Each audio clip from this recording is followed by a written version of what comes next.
Right, so let's get started. We are on page number 58 of our notes. So I'm going to pull up the PowerPoint and I'm going to have to share my screen first. So let me share the screen and I'm going to bring up this PowerPoint. Okay, so let me go into present mode here. Nope, I don't want to present online. I want to present it from my current slide. Here we go. All right, let me change that to the duplicate. All right, I need to go back. And here we go. Okay. Nope, we're one more ahead here. Sorry, guys. You know, technology. All right, so let me make sure I've got my pen handy. Okay. So matter classified as an atom means atoms are neutral. All right, so neutral. So it means anytime you see the word atom, I want you to write protons equal electrons. That positive protons equal the negative electrons. Electrically neutral. No charge. Net charge equals 0. Net charge, right? That means the overall charge. All the positives and all the negatives added up together is neutral. The number of protons that are positive are equal to the number of electrons that are negative. For example, the element fluorine has the 9 positive protons. And again, just a little bit review. The nuclear charge, right? The charge of the nucleus is positive 9 because there's 9 protons. The neutrons have no charge in the nucleus. And outside the nucleus, we have -9. We have 9 negative electrons. So the overall charge of +9 plus a -9 is equal to 0. So now what is an ion, right? An ion is not an atom. This tiny little word you want to make sure you pay attention to. When you see ion, you write down protons do not equal electrons. The positive does not equal the negative. So an ion is considered a charged particle that has either gained or lost electrons, which leads us to an overall charge of either positive or negative, right? So the protons do not equal the electrons. So we have a cation, and I like to say cations are positive, right? Cat, positive, right? This is why I have all this, that nice smelling soap with the cats on it, because cations are positive charge. So it means they lost electrons, right? So if you have a positive charge, it's a loss of electrons. If you have an anion, right? So I like to think of this as a negative ion. It's a negative charge because it has gained electrons. So we have positive and negative. Let me just, I want to go back really quickly.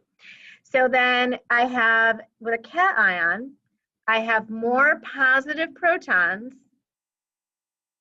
than negative electrons, right? So that gives it a positive charge. If I have an equal charge and I take 1 electron away, I don't have an equal charge anymore. I have more positive charges. So now an anion, I'm going to have more electrons, right? Because you gained an electron. So more negative charge than protons, which are the positive charge. So if you see a positive, that means you take away electrons.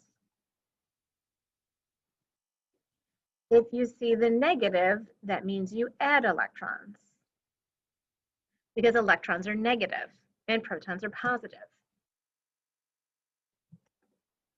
So let's take a look at, so here are a couple of substances. So we have either atom or ion.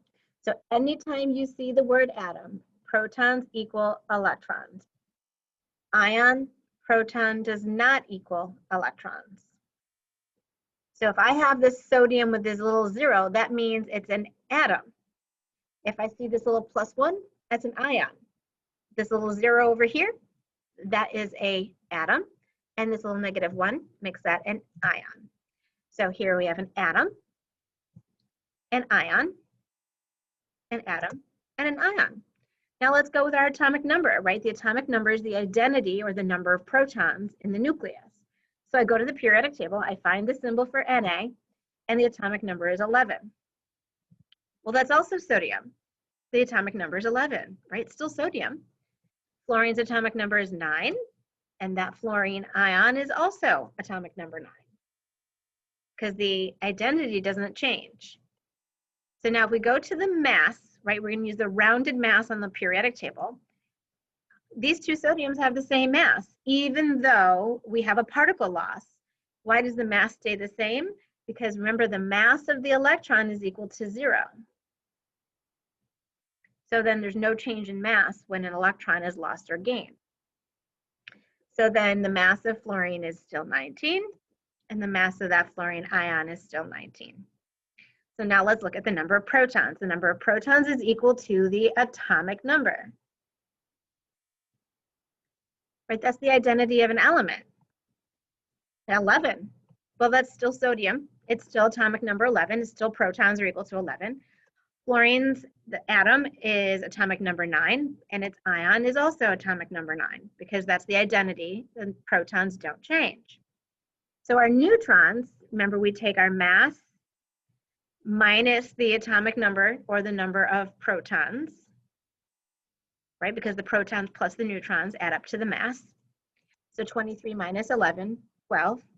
23 minus 11, 12. Again, the neutrons don't change, right? Neutrons are changed when we're talking about isotopes. But when we're talking about ions, there's no change.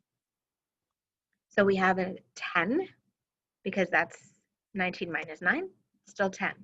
Now let's talk about those electrons, right? If I have a neutral atom, that means that the protons that are positive have to equal the negative electrons.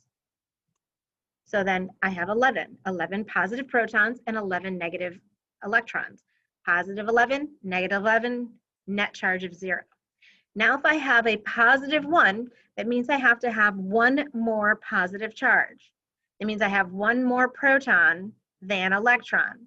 So if the protons are 11, that means I have 10 electrons.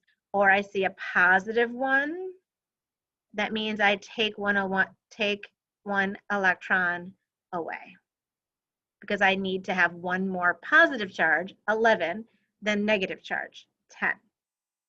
So now I have a neutral atom, right?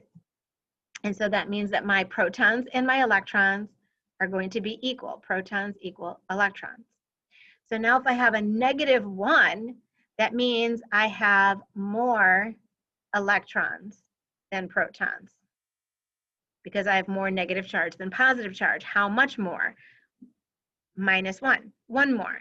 So that means I see the minus, that means I'm going to add one electron. So that means I'm going to add one electron. And atoms lose or gain electrons to achieve what we call a stable electron configuration. So I like to do stable electron configuration. Like a noble gas. And we'll talk about those noble gases in a bit. So let's go on to our next slide. And what is the periodic table? Well, the periodic table is a chart used to organize the elements based upon the atomic number, or the number of protons. And so the periods are the rows, right? So then that goes, right? That's what the row. And there's 7 horizontal lines. So there's 7 rows, 7 periods. And then groups or families are the vertical columns, right? Groups or families are the vertical columns, right? Those go up and down. So I'm going to just go to the, hold on, I want to not, I'm going to discard my annotations. And I want to go and I want to show you the periodic table, the elements here. So let's just make this a little bit bigger. And so here we have, I want to just show you the charges, right? So then here we have, I'm just going to use this bigger. So this -4 means that this is an ion. So one of the possible ions of carbon is a -4. And if you have a -4, that means it gains 4 extra electrons. So it has 4 more negative charges than positive charges. So if I have a neutral carbon, I would have 6 electrons. So now I want to have 10 total electrons because it gained 10 total electrons. That's what we call achieving a noble gas configuration, which is over here. These are our noble gases. That's our noble gas group or our noble gas family. So when carbon gains those 4 electrons, it achieves a stable configuration like neon over here with 10 electrons. Now if I look at this +2, right, that means this is a cation because it's positive, right? It's a cation. And that means it loses 2 electrons.